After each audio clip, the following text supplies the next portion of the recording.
My name is Tanita and I'm here today with Metal Junkbox, and I am with Billy and Jason from Chaos Reigns. Very excited to be speaking to you both. I know you're very busy, so thank you for taking the time to have a chat with me today. I want to start off where it all started. How did you come up with the name Chaos Reigns? So that one, but there's so many people have told us, oh, you got it from this, but the definitive answer is it's from the film Antichrist by Lars von Trier. If people don't know the film, I feel bad recommending it because it is really unsettling and not pleasant. But you did see the film? It's a 2009 art horror. Oh. Starring Willem Dafoe. And it is, when I say art horror, it's pretty much, it's what you'd expect it to be. It's very grainy, black and white, moody, a lot of abstract visuals. Yeah. And Slowed down sequences and everything. yeah, There's the sequence in question is there's Willem Dafoe's character. He's having a nightmare and he walks through a forest and he sees a fox, which is like eating its own stomach. And it looks up at Willem Dafoe and says, "Chaos reigns," in this demonic voice. And it scared me shitless when I saw that. And I was like, that stuck with me. And yeah, so just as a phrase, I thought it's quite a strong sounding phrase, which you hope any band would be. Yeah. But people have said it's from Trivium or it's from Every Time I Die. And as much as we all love Every Time I Die in the band, it's not that. But yeah, that's where it comes from.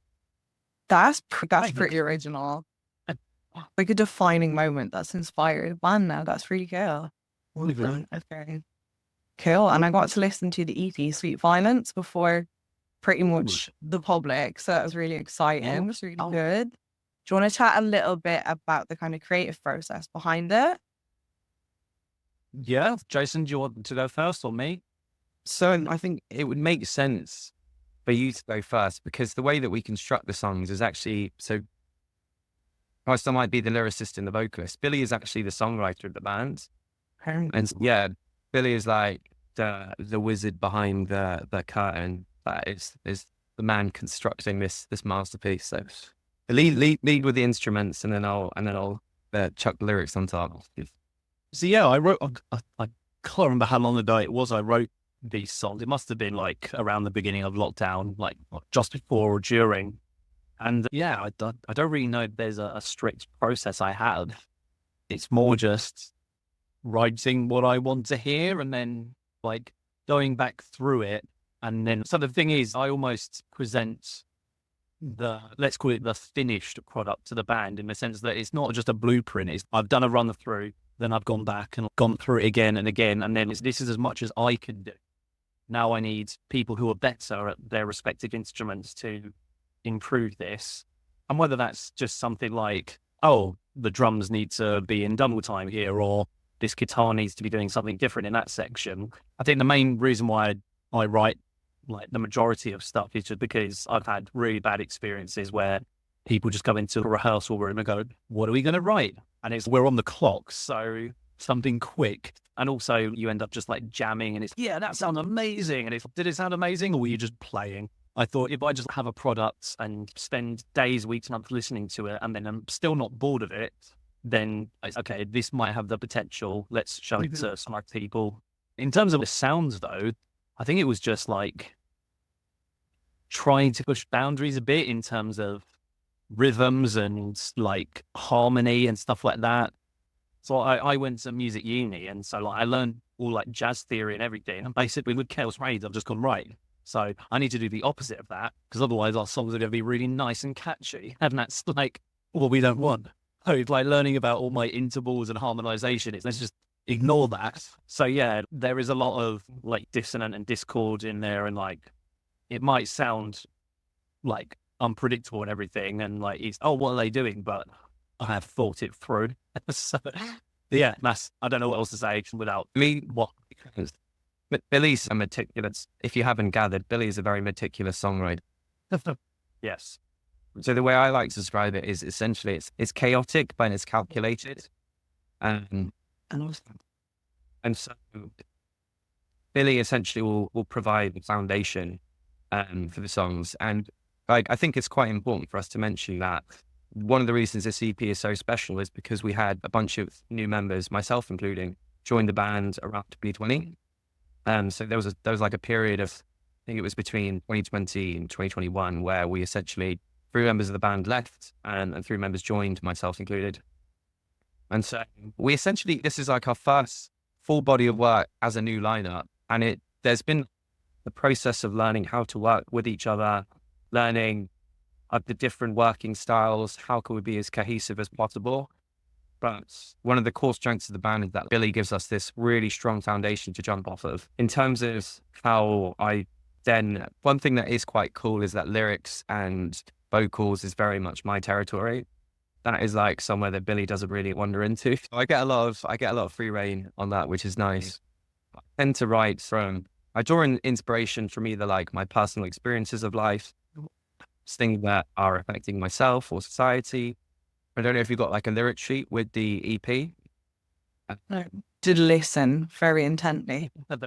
So we got ranging various themes that are moving throughout the record. There's tracks on there that are about love, there's murder, there's obsession, greed. Like I explored a lot of the things which I have been experiencing over the last couple of years. In the one particular track that stands out to me is The Lotus King, which is a very personal experience, a very profound experience that I had, where a friend of mine almost lost their battles to mental health.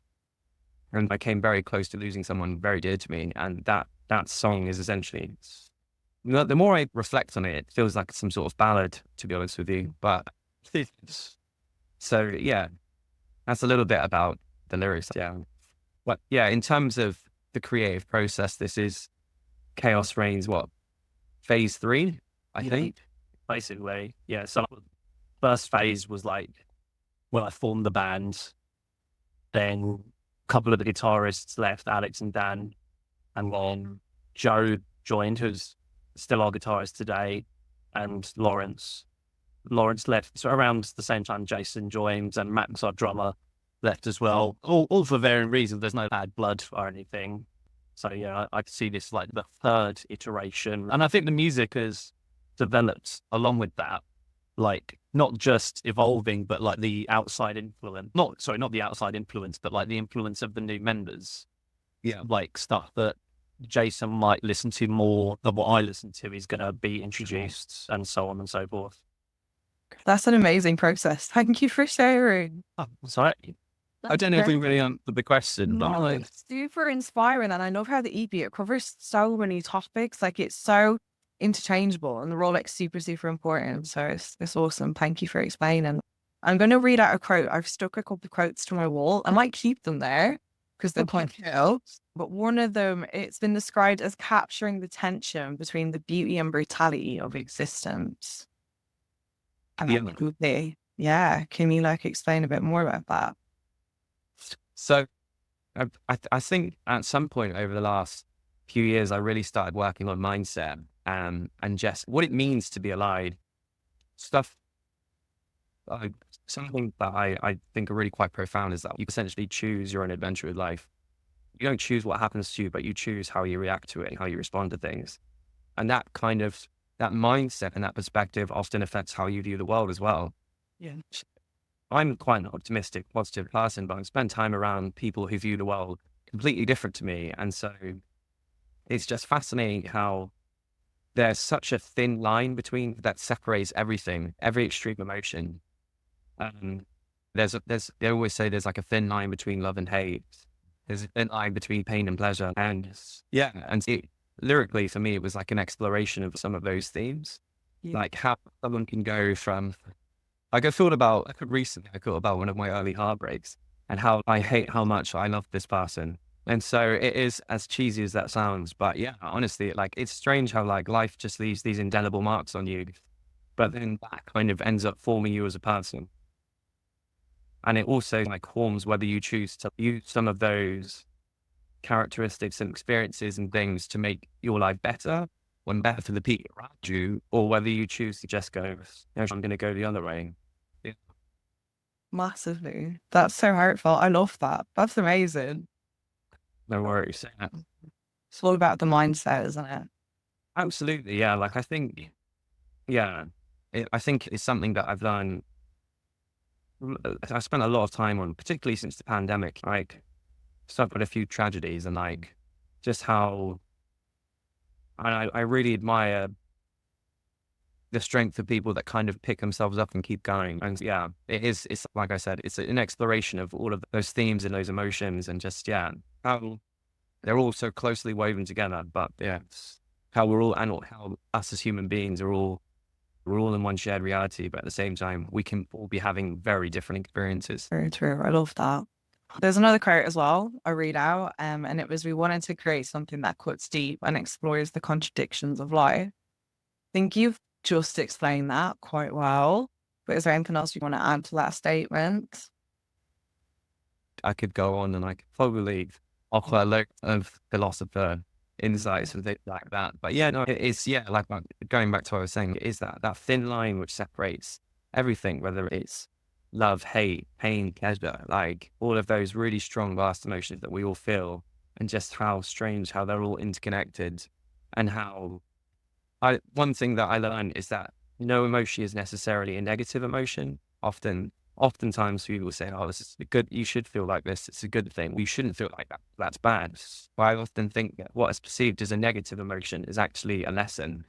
And again, it all comes back to exploring the mindset and just how different our versions of reality are.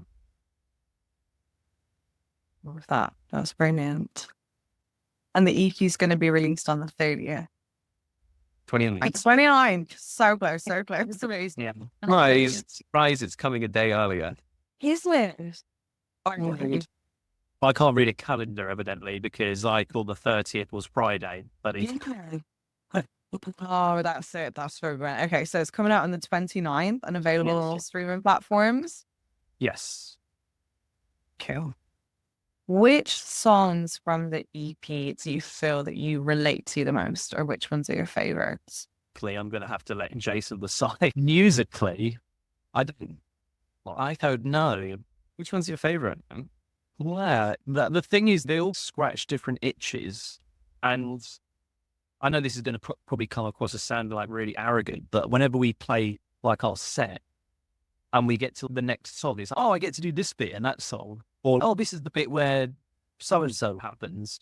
And I think that was something I was very conscious that writing, everything has to have like the kind of a memorable moment. And to be honest, there's some songs where it's, oh, okay, I didn't realize the crowd were going to respond in that way. So that's cool. And that's become a bit like we do a song now and it's, oh, we know that the crowd are going to do this at this point.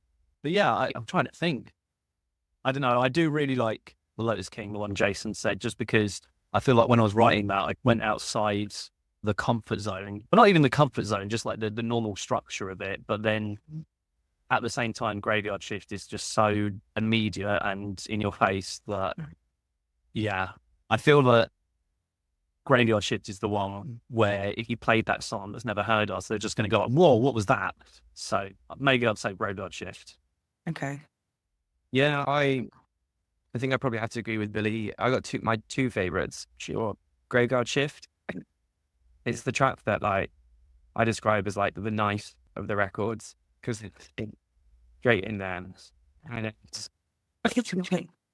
I remember when we were first running it in the practice room, and I'd just gotten the lyrics, and I liked it. Ironically, the lyrics for that one are actually about Freddy Krueger, because I love classic horror films. And the song, it was weird, like the song and the intensity of the song is like very stabby and cutty, and I was like, at the time, yeah, I was definitely deep diving into my horror films, like classic horror films. It's like, okay, this was like a perfect backdrop for something that could be like a horror movie. But the first time we played it in the rehearsal room, just the vibe, like the energy within the room and between the guys was just like incredible. And you could tell that we were all just, like Billy said, just so excited to play it. And you could tell, and it's such like for us to play, it's just as fun to play it as it is to listen. Okay. And yeah, oftentimes whenever we play it live, if we put it towards the end of a set, and it's quite often our closing track, because it's once we've been going hard for 30 minutes and then we play that at the end, it just gives us less like second wind.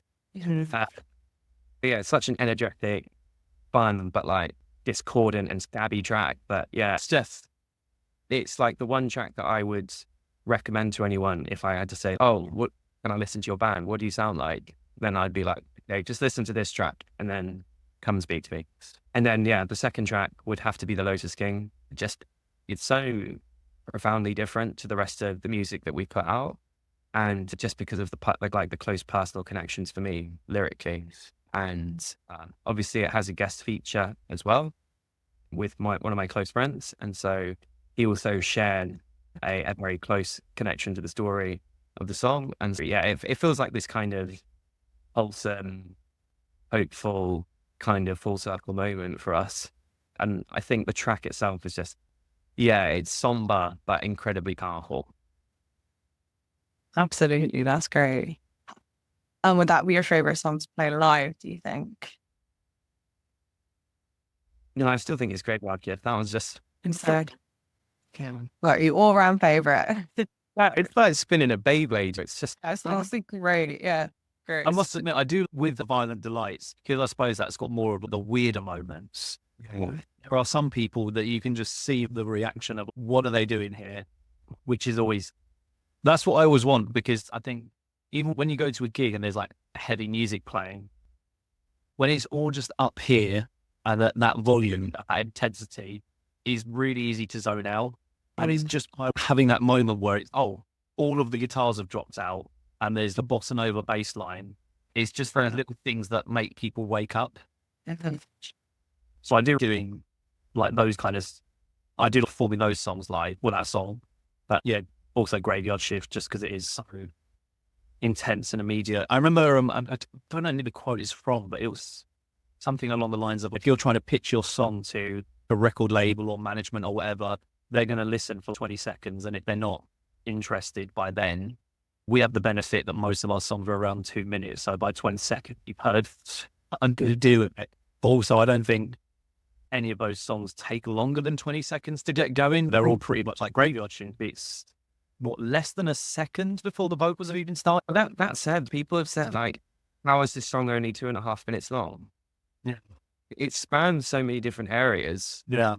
And there's like a jazz section a little jazz section in there.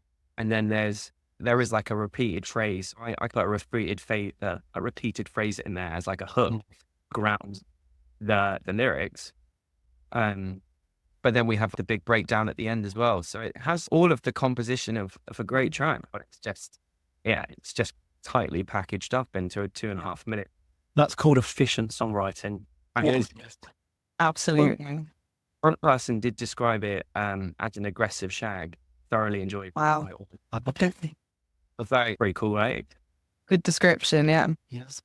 Yeah. I like that. I like when a lot is condensed into one kind of bit. And I can imagine it live, like it really will engage the audience and they'll be like, wait, whoa.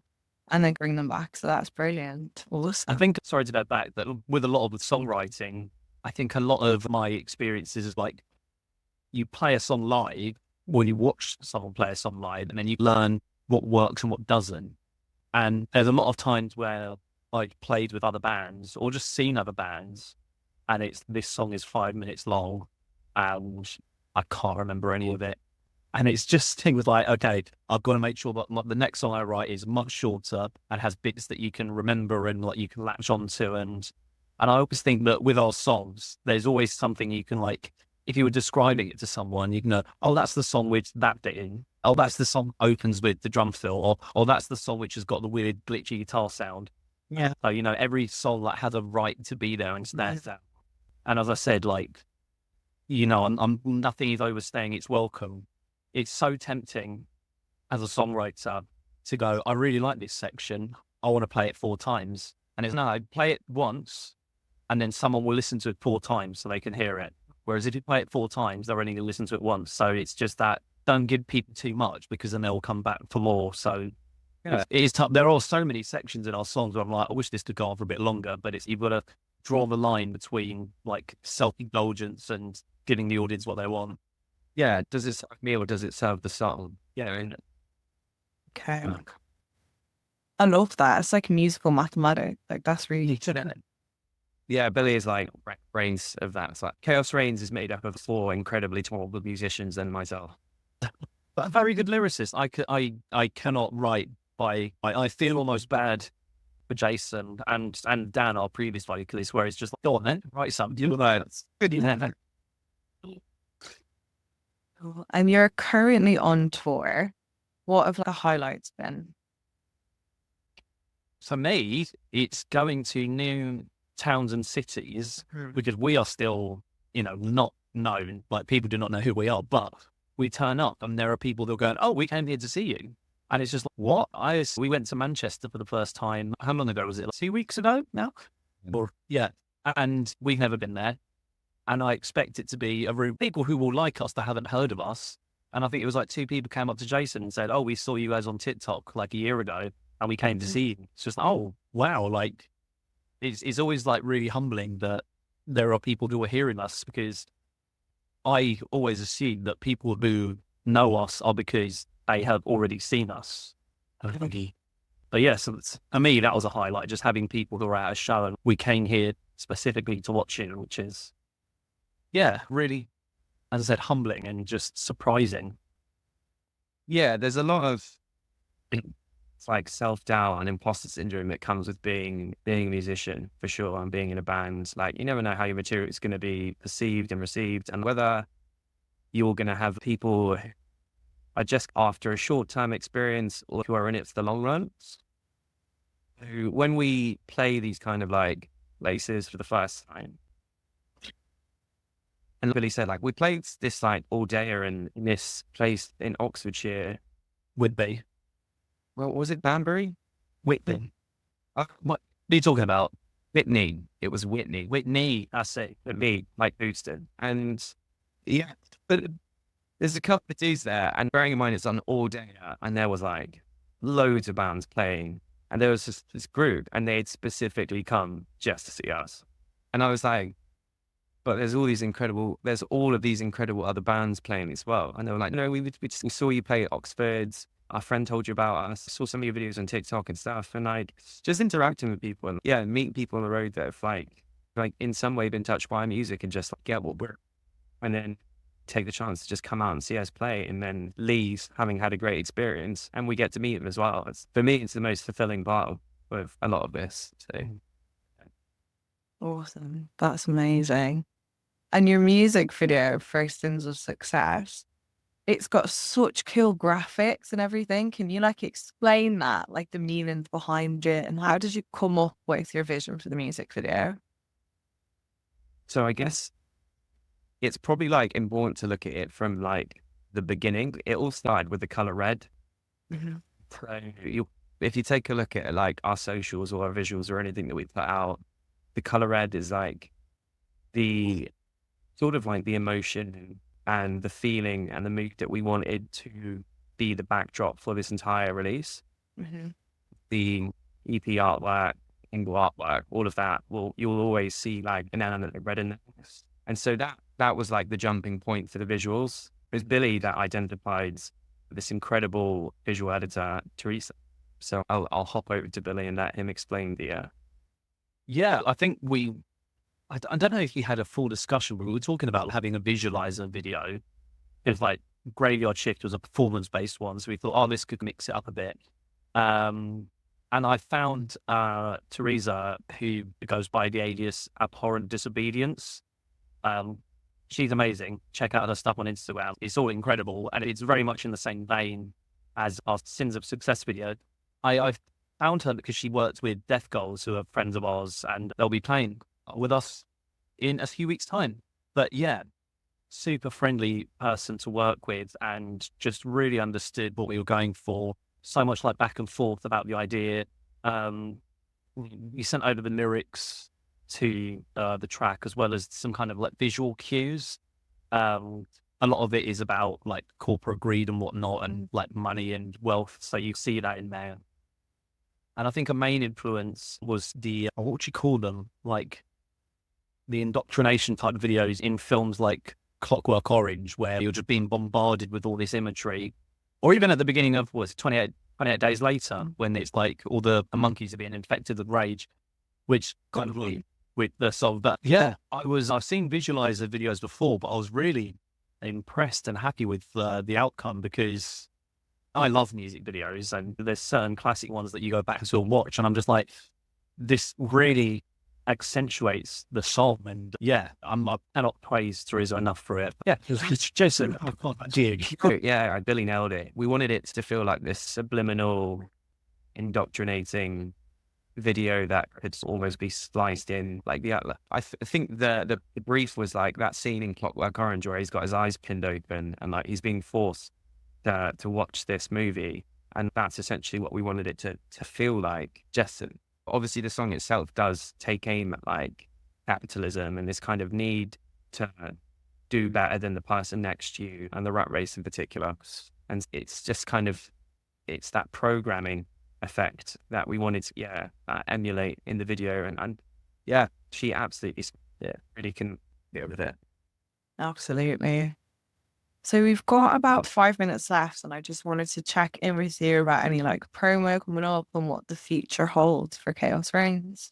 The next thing you've got is next week we're playing in Brighton with Polar, and that's a free show actually. So if there's any Brighton metalheads out there that want to come down, that'll be wicked. And then 2 days after that is the launch show for Sweet Violence. So that's our first headline show I say our first headline show. We headlined Banbury because of circumstances, but our first scheduled headline show in I don't know how long, where we'll be playing the EP in full.